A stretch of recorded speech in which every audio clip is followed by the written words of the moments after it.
How to remove cards from Trello. Hi guys, in this video I'm going to show you step by step that how you can remove cards from Trello. So let's dive in.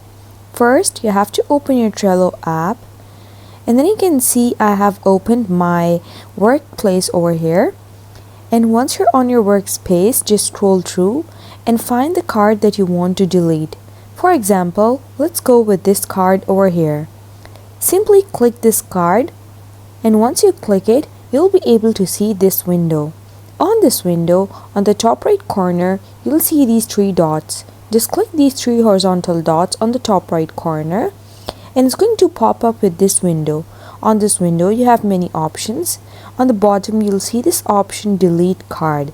You simply have to click delete card over here, and then it's going to give you this pop-up. You have to simply click delete again on this pop-up, and it's going to delete that card for you. And that's how you remove cards from Trello.